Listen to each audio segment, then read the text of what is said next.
Check, check.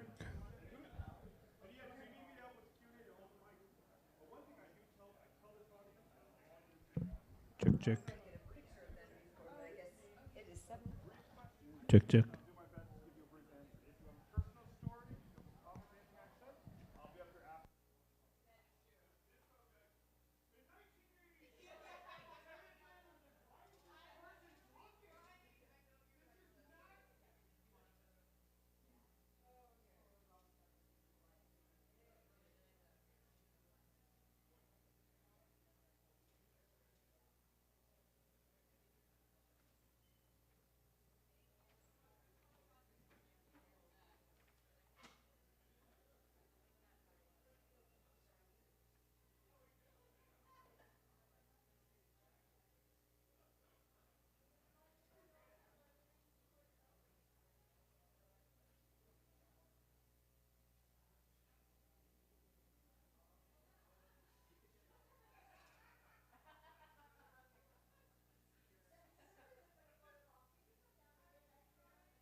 Hi, guys.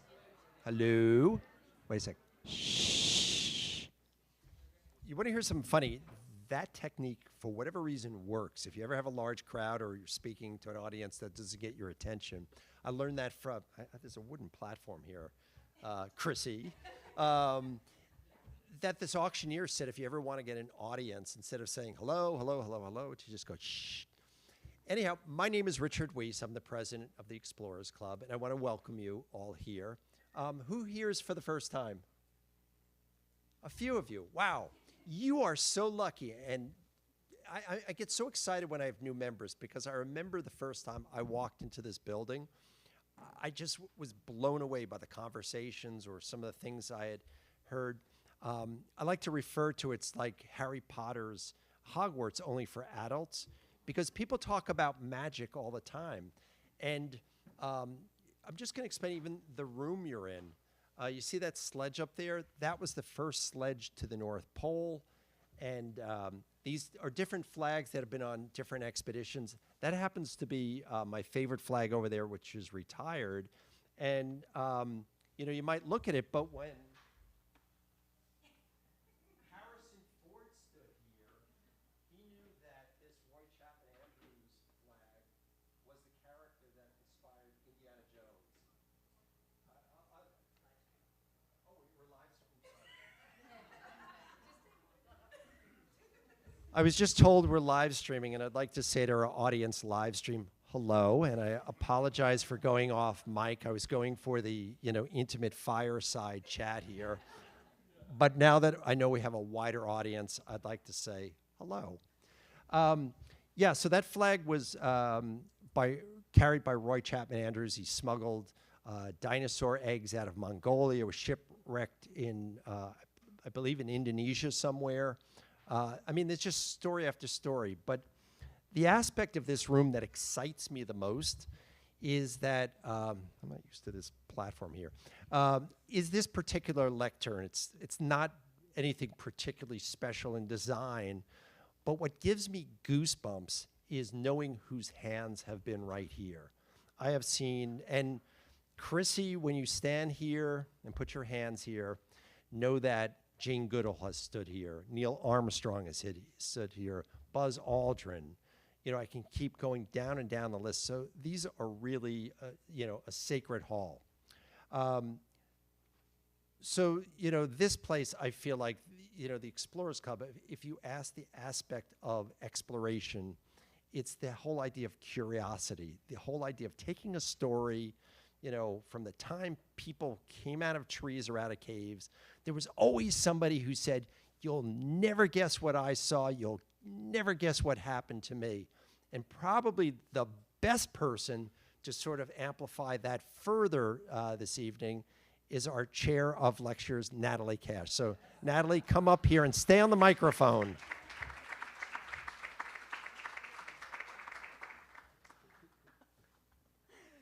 We hug and kiss. Yes. Oh, Richard's laughing about this box because we're not all as vertically gifted as Richard is, and some of us little people need a little extra height. Hello, welcome all of you here joining us in the Clark Room, and all of you joining us there online at home. Welcome to the Explorers Club. Really excited to have you here tonight for a very special evening. You can see the Explorers Club 50. Now, this is an initiative that our president, Richard Weiss, started along with fellow Joe Rohde, a Disney legend. Started 5 years ago. It's our 5th cohort. It's probably one of the most important initiatives that the organization has ever undertaken. Richard and Joe said, you know, all you explorers, you're going out there in the world, you're meeting people that we would never find out about, hear about, storytellers, innovators, advocates, alchemists, guardians. Bring them to the club, nominate them for this, you know, program that has taken us around the world, and you're going to get to meet 3 very special members of that club.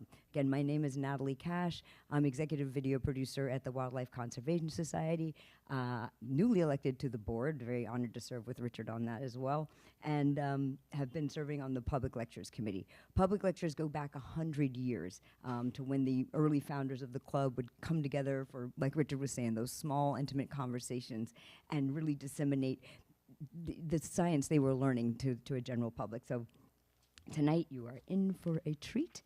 because we have 3 of this year's cohorts joining us tonight. First up, we're going to do 3 and then follow that with a panel conversation to get to know them a little better. So first up to the podium, we have Dr. Luju Ojha, or Luju, as he is fondly known, a professor of planetary science at Rutgers University. Luju studies the planets of the solar system and exoplanets. He was born and raised in the footsteps of the Himalayas of Nepal and started exploring at an early age when his father would take him on month-long geological expeditions to the Himalayas. In his work, Luju uses a variety of remote sensing techniques, computer modeling, and fieldwork to understand planetary evolution and their potential habitability. And I love reading the sentence that's in his bio. He's also an amateur beard model and guitarist. So please welcome to the Explorers Club podium, Dr. Luju Ojha.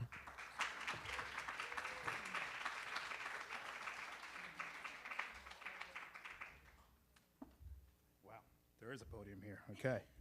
Maybe I had one more to beer. Anyways, thank you so much for being here, and thank you, the Explorers Club, for having me. Normally when I speak, people at Rutgers pay hundreds of thousands of dollars over the 5 years to hear me, and they don't really pay attention. So hopefully you guys are paying attention and you guys are not like my students. But anyway, so I'm Luju. I have spent better part of my career trying to understand this notion of what we call habitability, right?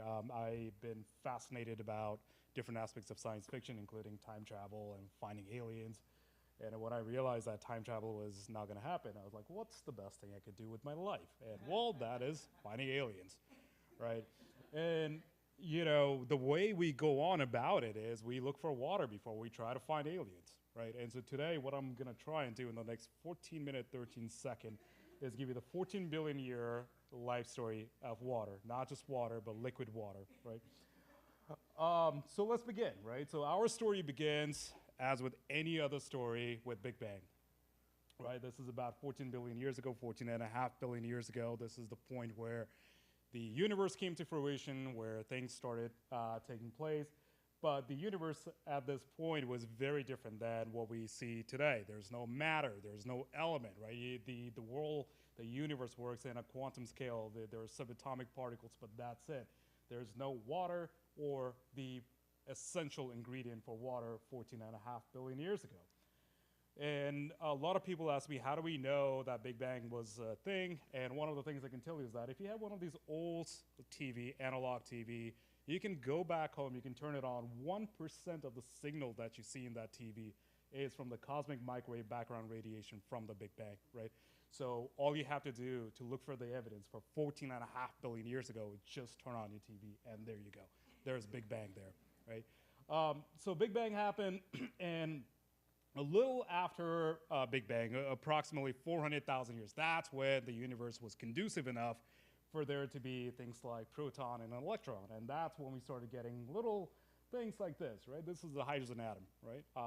And then, these things were forming. There was also a little bit of helium. And if we look at what makes up the universe, right? If you had a machine, you could just point to the space and say, what is this crap made up of? You'll find that the universe is 98% just hydrogen and helium. These are the most basic elements of the universe, and it makes 98%, okay? And so after Big Bang, right, I mean, there was water, I mean, there was hydrogen and helium, but there was no oxygen, so you can't make water. And so the hydrogen and helium, nevertheless, they were the essential fuel we needed to make oxygen. If you think about stars, if you think about our sun, what is a star? What is the sun? Well, it's just a big ball of fire, right? And that fire, primarily in this sort of cosmic sense, is just hydrogen fusing into helium. And in the depths of these stars, where the temperature exceeds millions of degrees Celsius, that's the right conditions for us to start making oxygen, right? And so about 100 to 250 million years later, that's when you have these stars forming from all the hydrogen and all the helium, and right around the same time, that production of oxygen probably led to the first molecules of water to be ever created, right? So if you're in a pub trivia and someone asks you, what is the oldest age of water in the universe? You can confidently say it is probably at least 14 billion years ago, right? So that's how old these water might be in the universe, or it is in the universe. And so we're going to jump a little bit forward in time, right? And so between approximately 14 billion years to where our solar system began, which is about 4.5 billion years ago, we'll talk about that, there was probably a myriads of other solar system, other planetary system where there was water, where there was maybe religion, where there was music, where there was people, all of that, right? We don't know. We are just at the starting point right now where we're starting to understand what these solar systems might have been like. An example of this is the TRAPPIST solar system. Now, this TRAPPIST solar system, it is called so because it's a solar system around this tiny, tiny, tiny star. It's about 5% the size of our sun. It's a tiny star, and there's about 7 planets there. And if any of these planets, we don't know if any of them had water, some of those planets that might have had water might have them in liquid form. So it's TRAPPIST E and F that are the most promising planets, right? And the other thing that I also want you to see is that all of these planets, they're closer than Mercury in our solar system. So they're really, really, really clustered system, right? And so this system here that you're looking at, the TRAPPIST system, we think is about 6 to about 8 billion years old, right? So it's substantially older than our solar system. And there may be water, there may not be water. We'll find out in the next decade, maybe in the century, okay? So putting our focus back closer to home, our solar system formed with the sun, with most of the planets about 4.5 billion years ago. And there's a lot of lecture that I could probably do about how we know this, but for now, just trust me that it all came to fruition about 4.5 billion years ago. And this creates one of the most fascinating paradox in terms of water, right? Because our sun, right, is a star. It's a star, and sorry, let me go back. So if you think, so if this is our sun right now, and you had a time machine, and you had access to Doctor Who, and you were to go back in time 4 billion years ago, what you would find is that our star was substantially smaller. The size of our sun 4 billion years ago would have been about, like 30% lower than what it is today, okay? And so this is called the faint young sun. And there was a geologist a little while ago, and he was the first one to point this out. He said that, hey, if the sun was really small, about 30% small, then when Earth formed about 4 billion years ago, Earth, Venus, Mars, etc., all these planets should have been super cold because these planets are orbiting a very tiny star. These planets should have gone through an intense ice age, and there should be absolutely no liquid water, right? And then we started looking at the geology of the Earth, right? So this is why I love planetary stuff that I do, because it's astronomy, it's physics, it's all kinds of science coming all together. So people started looking at the rock record here on Earth, and some of the oldest rock you can find on Earth, you can find tiny, tiny, tiny grains, right? So this is one of them. This is called a zircon. It's a zircon, silicon, oxygen. And so we can do uranium-lead dating on these rocks. These are from Australia. These are about 4.4 billion years old, and we knew that this faint young sun was a thing, but then we started doing oxygen isotope on this thing, and holy crap, there is water. There is liquid water present at the time when these things were forming. So contrary to what the astrophysicists were telling us that, hey, there is this faint young sun, there is abundant amount of liquid water on Earth, right? And so this is what's called a faint young sun. We haven't really solved it. It is one of my favorite things that I spend most of my time thinking about. And throughout the last 4.5 billion years of our Earth's evolution, there were times when things were utopian, right? Things were fine, there was water, we were happy, we were singing songs, and there were times when Earth was a frozen ball of ice. This is called the snowball Earth, and Earth has gone through at least a couple of episodes like this. And yet life has persisted, right? It's not that the entirety of the Earth was like this. There were little boats of life where we could thrive. Elsewhere, right, in the solar system, because I told you I would tell you the story of water in both space and time, let's look somewhere else in the solar system, okay? So let's look at Venus. Venus is much closer to the sun than Earth, and because of that, and because again, remember, the sun was much, much, much fainter, so if you're closer to sun, you're gonna be relatively more habitable. So this is our perception or our idea of what Venus must have or should have looked like 4 billion years ago. In fact, there are, abundant number of work right now coming out that suggests that Venus, not Earth, not Mars, might have been the first habitable and hospitable planet of the solar system. But about 1 billion years ago, and that's a whole story too about how we know this, Venus went through something so catastrophic, something so bad that this is what Venus looks like now. If you were to stand on the surface of Venus, the temperature is 400 degrees Celsius, your blood will be boiling. The atmosphere is much, much, much more pressurized than Earth. And on top of that, this atmosphere is just composed of toxic gases that if you breathe, you would surely die. The Soviets back in the day, with all their ingenuity, were able to come up with this spacecraft. This is the Venera spacecraft. It's got, aluminum shields, and it's got a cooler to make it cool, and still this hunk of this machinery only survived for about an hour, right? So that's how bad Venus is. And so, Venus is, basically dead as far as astrobiology goes.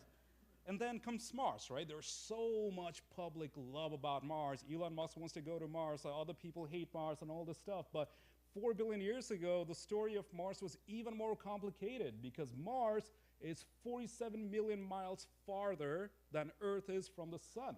So if we get 1 dose of sunlight on Earth, Mars gets 43 cents to $1.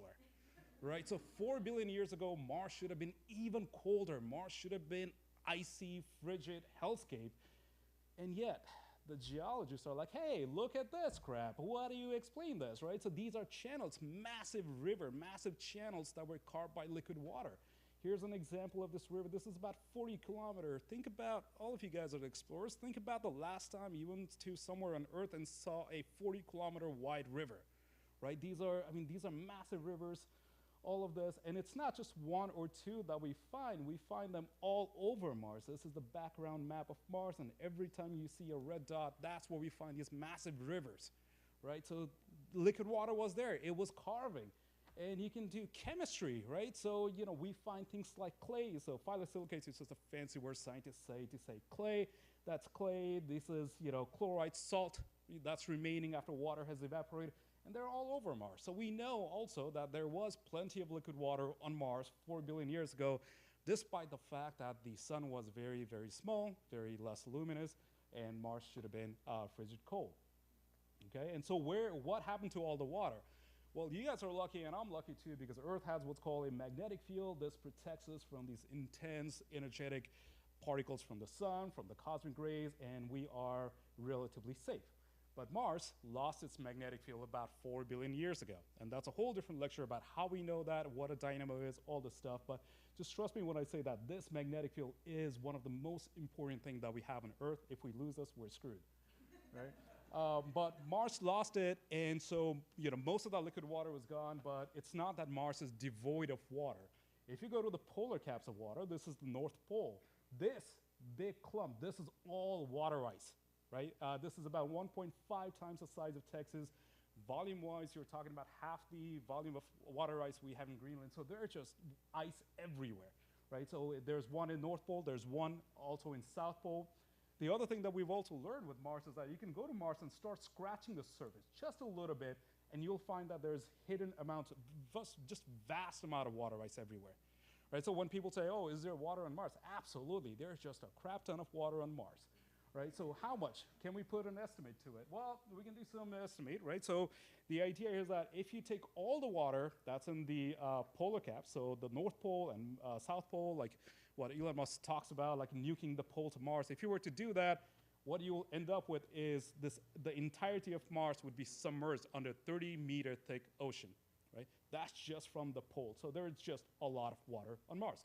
The issue is that most of that water is in the form of solid ice, and for life, that's no bueno, right? And so one of the things that you can do, and this is where I wrote my undergrad thesis, and I was dubbed the CNN man or whatever, I was in like all the major newspaper and everything, is because we came up with this idea that there are these things called salts, right? Everyone is aware of salts, and especially in Mars, you have these weird salts called perchlorates that are able to absorb atmospheric moisture and turn salt into water. Okay, let me show you a video to explain what I mean. So here's a clump of salt, and all you have is atmospheric moisture. There's a little bit of humidity in the air, and the salt, surely, it turns into this gelatinous, maybe perhaps viscous pool of liquid water. Okay, this is called deliquescence. This is happening in a lab setting. I'll show you one more example. This is a sulfate variety, brown-looking salt, and then slowly you can see it's just drawing all the water from the atmosphere and turning into liquid water. Now, this is not just some like fancy trick that happens in the lab. This happens everywhere. This happened in my rock drawer. I had brought some rock samples. It collected water and pooled. You can see this massive pool of water, right? So it happens all the time. It's not this weird thing. Here's some more examples.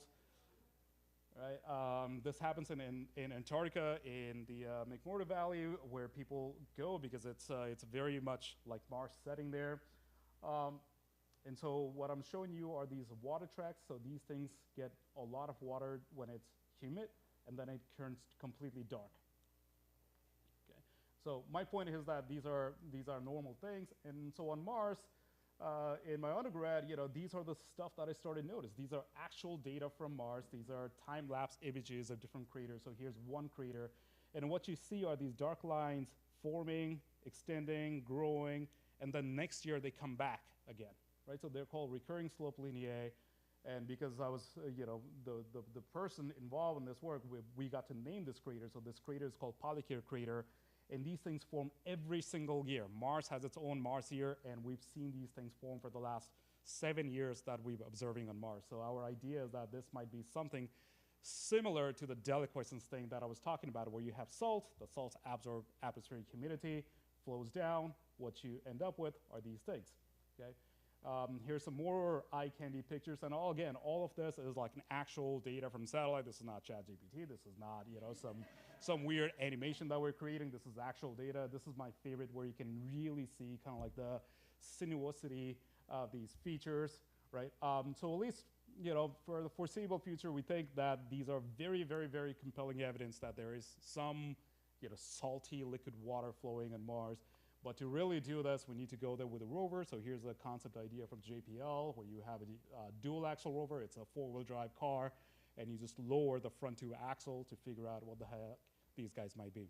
All right, I'm gonna wrap up here shortly because I'm going away from time. So there's, again, so many things I can talk about, but let me just leave you with future. What's gonna happen in the future, right? Well, I told you that the sun was starting very small, and it's getting bigger and bigger. Well, 5 billion years from now, it's going to get so big that the Earth will be completely eradicated, right? I mean, the water there is going to be completely evaporated, and it might be so big, too, that our orbit might not be in the same shape, right? I don't think any of us are going to be alive. I don't know if humans would be alive, but this is something, long-term planning we should think about, right?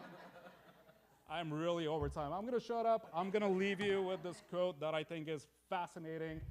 Thousands have lived without love, but not one without water. I thank you again for your attention, and I will talk to you at the panel.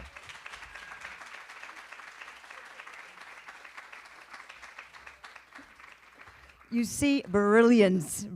Yes, I hold your questions because we are going to have many for you, Luju. Next up, we are thrilled to welcome Chrissy Tracey. But before I bring up Chrissy, I have to just give a shout out for Mother's Day. It's a little belated, but can we give just a round of applause for Mother Earth? Just looking at Luju's presentation, I'm like, and I know there's club members that are currently right now trying to figure out how to get there, what the human body needs to sustain life there, medical technologies, new technologies, they're saying, but like, let's give it up for the one that we do know supports life, and we'll figure out from Luju how to get to the next.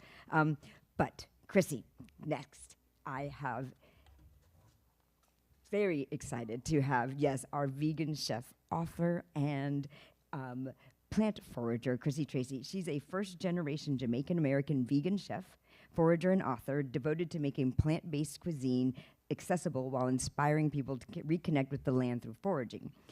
She's taken Explorers Club members on foraging missions through the park to show you that you can feed yourself without going to any kind of box store whatsoever. Her work bridges sustainability and community, encouraging meaningful connections to nature and food. She was raised in Connecticut by parents who embraced vegetarianism, and her upbringing fostered a deep respect for sustainable living and ethical eating, values she now shares through her culinary innovations. I will talk a little bit more about this amazing book when we have the Q&A, but I invite you to meet Chrissy Tracey, Bon Appetit's first vegan test kitchen host and EC50 member. Come on up, Chrissy.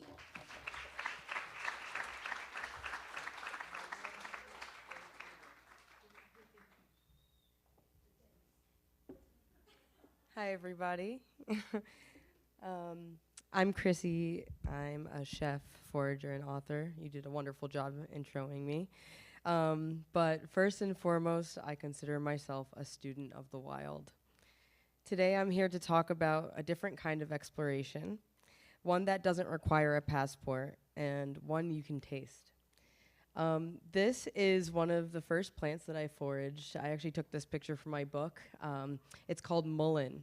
And there was a time when I had a really bad asthma attack, and no doctor's office was open, and I was too low on my inhaler to really make it through the night for another couple of hours.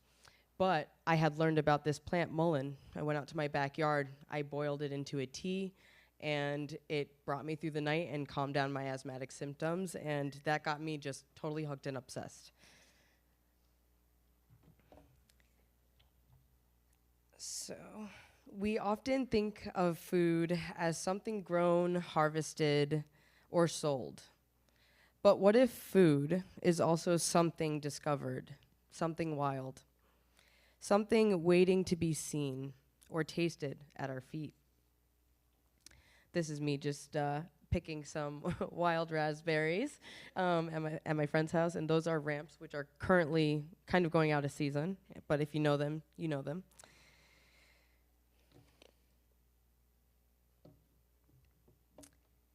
Fungi changed everything. My first golden chanterelle felt like a treasure. That moment changed everything when I found that. I was in the woods of Vermont, and I'd been looking for that on my bucket list for about 2 years when I spotted one little golden chanterelle sitting in the middle of these acres of meadows, and it was amazing. I learned that fungi are more than food, rather the forest's nervous system, really. Up to 90% of plants depend on mycorrhizal fungi for nutrient exchange. So to me, mushrooms are connection incarnate. These are some of the species you might find through summer and fall that I photographed. I just wanted to showcase those throughout the presentation. Foraging is ecological literacy. It's not just gathering. You learn to read the land, its soil, light, plant behavior, animal presence. It's science wrapped in ritual, and that's why I'm a little bit obsessed with it. The forest teaches you if you're willing to listen.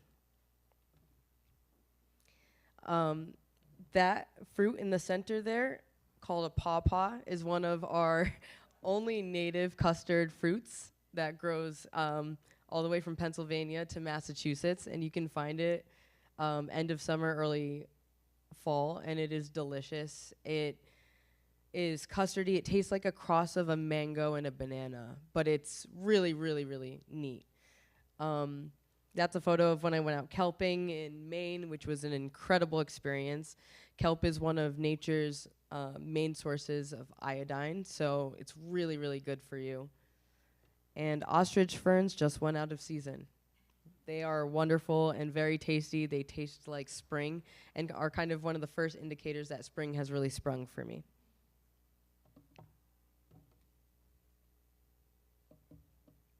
So, I don't know how much you guys know about invasive species, but they're the second leading cause of biodiversity loss worldwide. I think about bittersweet, which I should have had a picture of, but I promise you it grows in your backyard or at the edges of your driveway. It's inedible, yet chokes out native tree species and berry brambles. Then I think of the edible things like garlic mustard, Japanese wine berries, and Japanese knotweed, which disrupt native ecosystems. And a lot of these plants were brought here to the US for just aesthetic reasons, to really decorate a yard or make everything look pretty, but they've become a real problem. What if eating them is part of the solution? I serve garlic mustard pesto and knotweed jam at my dinners, restoration that you can taste. Today I've actually prepared some Japanese knotweed jam. If you guys want to come up, you can grab a little spoon of knotweed jam. And I'm also going to pass around Japanese knotweed for you guys to just observe and take in.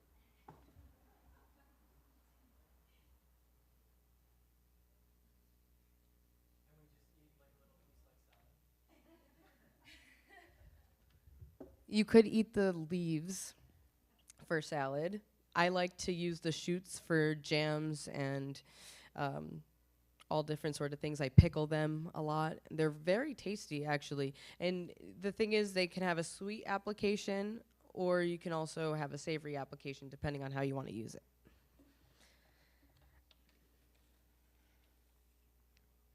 The knotweed jam was prepared with some of my favorite spices, like allspice and ginger.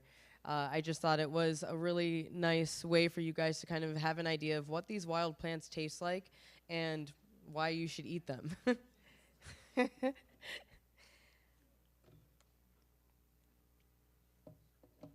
So I wanted to talk a little bit about the cost of inaction. Invasive species cost the US economy billions of dollars annually, and nobody really talks about it, and nobody really knows about these statistics. Japanese knotweed, that plant that's going around right now, can grow up to 8 inches a day and colonize an entire riverbank in just one season. And I'll tell you what, they're one of the hardest vegetables to eradicate because the root systems grow deep.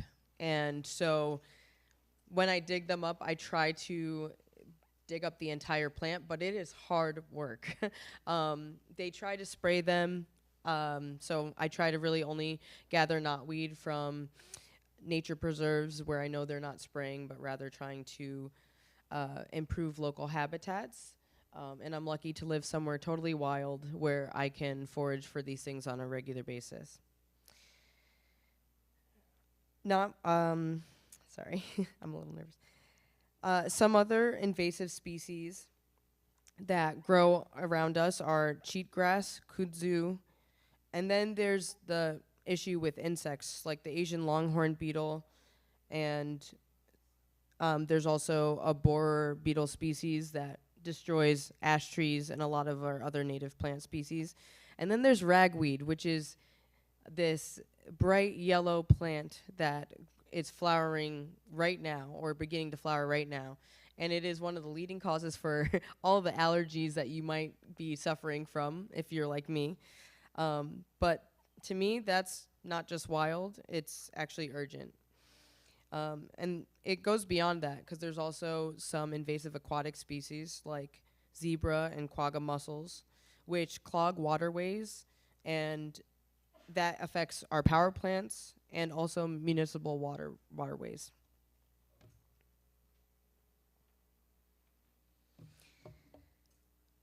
This is just a fact I wanted to include because I thought it was pretty important, but 96% of North American terrestrial birds rely on insects, and 90% of those insects rely on our native plants. This is one of them, and this is called the milkweed plant. It is so delicious, but I have stopped harvesting it within the last couple of years because our monarch butterflies rely on those very much so, and they had gone on the invasive species list, or not invasive, I meant to say. They had been on the endangered species list about 2 years ago. They're finally off of it right now, but it just shows you how delicate our ecosystems are. So off of that, one of the things that I find important as a chef is to view my job as more than just being a chef and more of an environmental steward as well. My job isn't just to make food taste good, but it's to tell stories. When I cook foraged plants, I'm starting conversations. about the land, memory, and responsibility. In this photo, I had an opportunity to go up to Maine and harvest wild blueberries with a hand rake with the Wabanaki tribes there. And they're still continuing these traditions today, and it was really, really special to kind of be a part of that, and also just to see how much hard work goes into our food. I don't think we think about that enough. You know, the farmers and the indigenous communities that are really taking care of the planet deserve a little bit more recognition, because they're trying to do so in a way that is harmonious with continual growth, but also with preserving native plant species and making sure that things like wild blueberries can thrive. I just wanted to show off a couple of my dishes in my cookbook that I've had the pleasure of tinkering around with in the kitchen. There's this plant that grows wild everywhere called purslane that I really, really love. So I made a purslane salad out of it. I've gotten real creative with it, but it's so bright and juicy and crunchy, and you might see it growing in your mulch bed from time to time and want to rip it out, but just eat it. It's delicious. I try to get creative and meet people where they are with my cooking. So these oyster mushroom scallops are a main dish that I'll make with linguine, and it is so good. And then I found a fun way to prepare fiddleheads by sauteing them and serving them with basically whatever vegetables you have in the fridge, sauteing them up and serving it with this delicious roasted red pepper balsamic sauce. So these are just some of my favorites. So my cookbook has been what my life work has really led me to, and I feel very fortunate that I had the opportunity to create it. I have been foraging actively for 8 to 10 years at this point, and I've been cooking for my whole life. I used to sit at my mother's coattails in the kitchen. She would get very annoyed, and I would sit there and just take in the techniques and the different things that she was trying to cook. And I realized at a young age that my mom wasn't just cooking, she was trying to share bits of our Jamaican culture with us. And when I realized that, cooking just really stuck with me, and I never looked back. Moreover, that's kind of why I was inspired to write the cookbook. My grandmother, who is 96 years old, living in Jamaica right now, she walks to town every day. She makes her food from all the plants that grow on her land, like callaloo and all these other delicious foods, breadfruit, all the things. And she's very healthy and active, and I'll never forget the first time I went to Jamaica and saw the way she lived off the land and in such harmony, and that's really what inspired me to bring foraging into my pathway.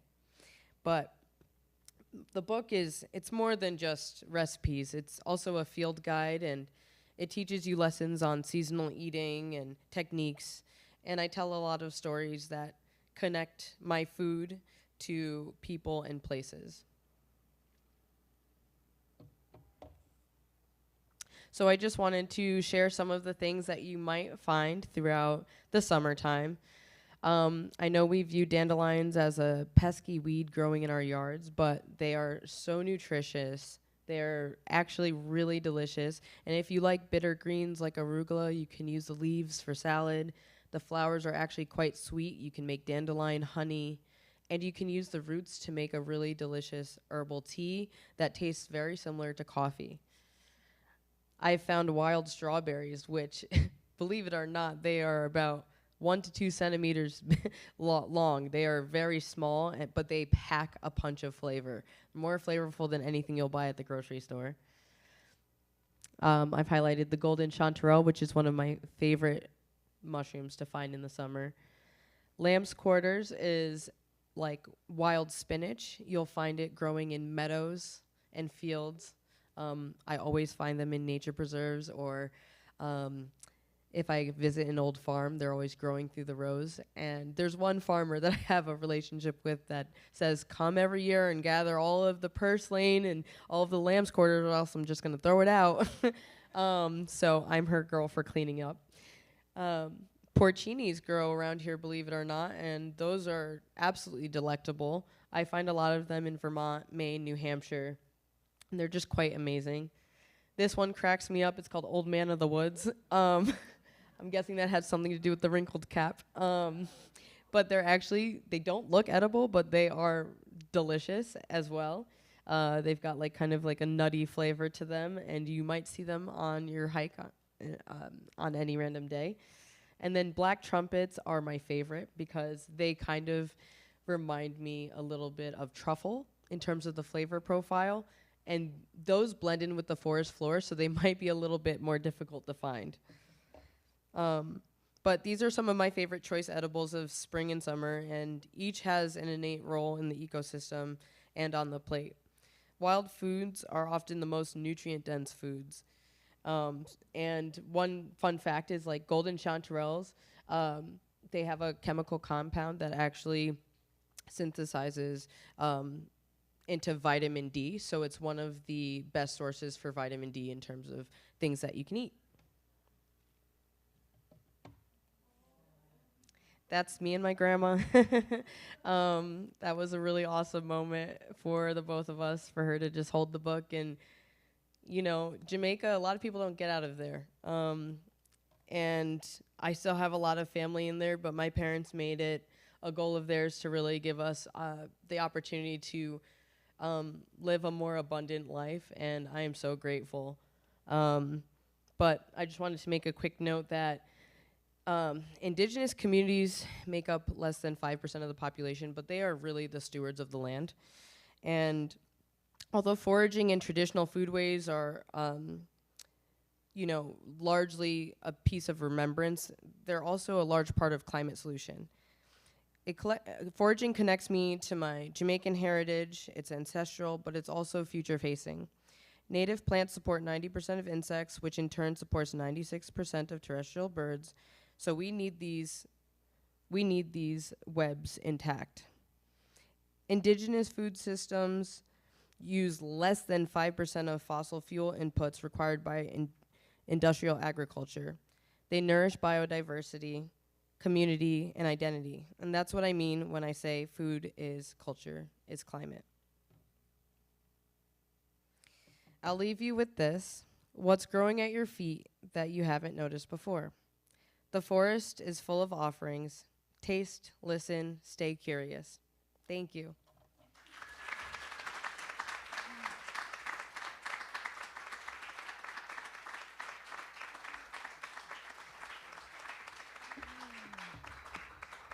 Well, you've made us all extraordinarily hungry, too, so I have to tell the folks online, unfortunately, for you all, that is the end of the program. If you come to the club, you get to see a little bit more. Our next presenter has some proprietary information, so I did want to just shout that out. You can read about all of the current cohort in this book,